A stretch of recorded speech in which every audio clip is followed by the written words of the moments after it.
Hey, what's up? It's Joe. Welcome to my 5 Minute Friday for May 24th. So, currently hanging out in my hotel in London. Been here for almost a week. Yeah, had a lot of fun. Caught up with my best friend, Chris Tabb, and did a few events. Spoke at the Generative AI Summit in London, so that was a lot of fun. Caught up with a lot of friends there as well. And did a panel, and that was interesting. Got some career oriented questions that I'd like to talk about here. And there's a couple of themes to this. One of them was the theme of career progression, right? So you start as an individual contributor, maybe make your way up to management, and then to quote leadership. That could be VP, C level, whatever. And there's the other thread of career progression in the sense where what you're working on also matters. So I'm going to get into that and maybe some ways that you can work on things that matter to you. And then finally, the third option I threw out was basically, well, none of the above. Maybe you're like me and half jokingly unemployable. So you need to find your own way in the world, and I'll get into that in a bit. But let's start with the career progression part. I think there's a very linear path that people expect to take when they get hired, when they get a job, and progress through their career, so to speak. So this could be working at one place or more likely many places. But the common expectation is you're going to start as an individual contributor. And for some reason, at some point, you're going to be tapped on the shoulder to become a manager and start managing other people. And this is the classic individual contributor versus manager dilemma, where the thing that made you great to at least get great in the sense where you got tapped to be a manager isn't what's going to make you a great manager.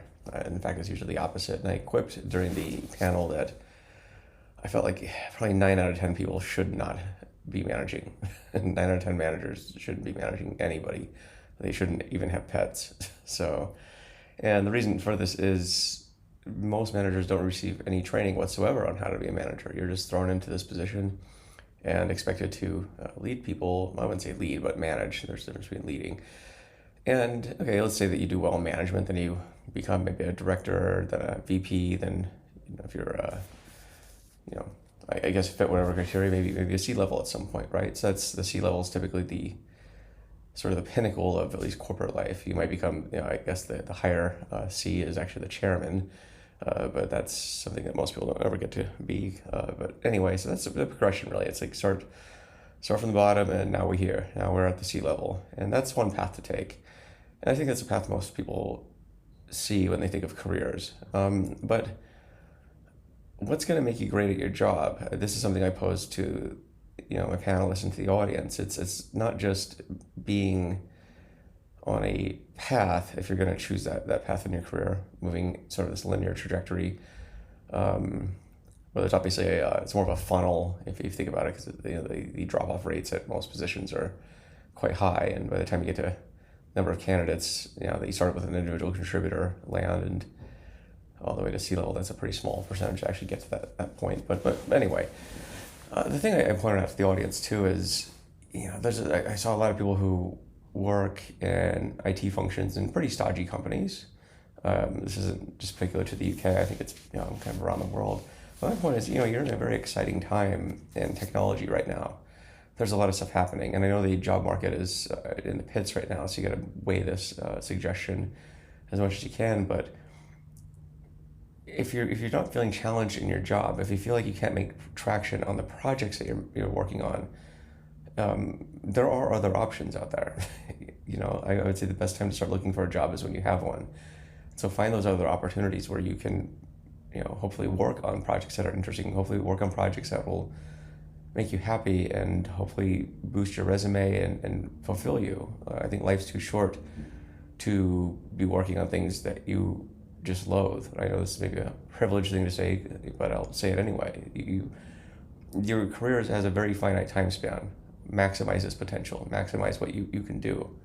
Otherwise, you get what you get. You're in your job and you're clocking in, clocking out. And if that's what you want to do, that's your decision. It's your prerogative. And more power to you. You made the decision and you're happy with it. So, But for people who I think are complaining, like, management doesn't get what we're trying to do, don't get the support we need, and it seems like it's an intractable situation, my suggestion is find some places that will support you. Find some place that's going to give you the autonomy and the freedom and the resources and the support to do the best work that you can do.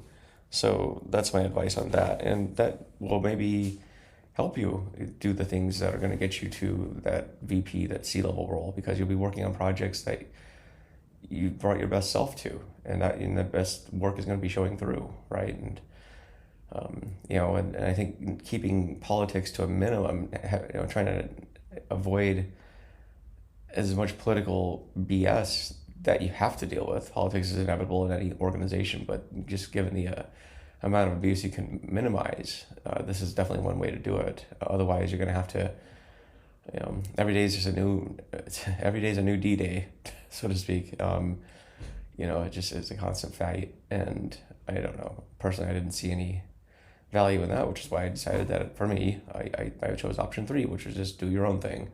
So many years ago, I think even since I started working, I always had other side projects going on, and this ties back to another question I was actually asked after the panel by a couple young guys, and they asked, well, how could I just go off and do my own thing? And I was like, well, how I would not do it is just jump full force into doing a new venture, right? Unless you have the financial resources and the time to make something happen, it's going to take a long time, and it's going to be something that's foreign to you.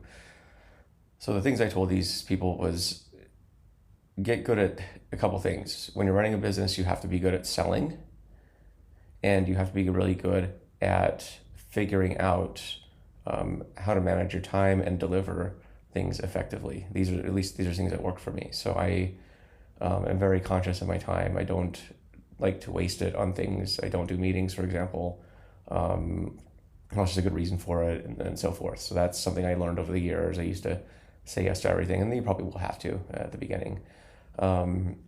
But using your time wisely is something you should do. In companies, it's hard to do because you're always sucked into meetings. But if you're on your own, your time is your time. So figure out how to use it. But then selling is a big one. Like, you have to get used to selling, and you have to be good at selling, because nobody's out there doing it for you when you're starting out, and when you're solo. Like, you're gonna have to do this. So exercise that muscle early. If you want to do a product, I'd say build something and learn to sell that. Right, build an MVP and just get it out there and get your first paying customer. It doesn't need to be a grand slam. You're not looking for, a bunch of users. If it happens, great. But just exercise that muscle of just building something or selling a service that people want to buy. That is the number one thing in business, and that's really all that matters at the end of the day, is like doing something that people are going to pay money for. So I would say for anyone who wants to go out and work on their own, that's the number one thing I would say. And also build your network. Obviously, your network is your net worth, as the old saying goes, and that's the other piece too. So, and that's something you can do internally when you have a job.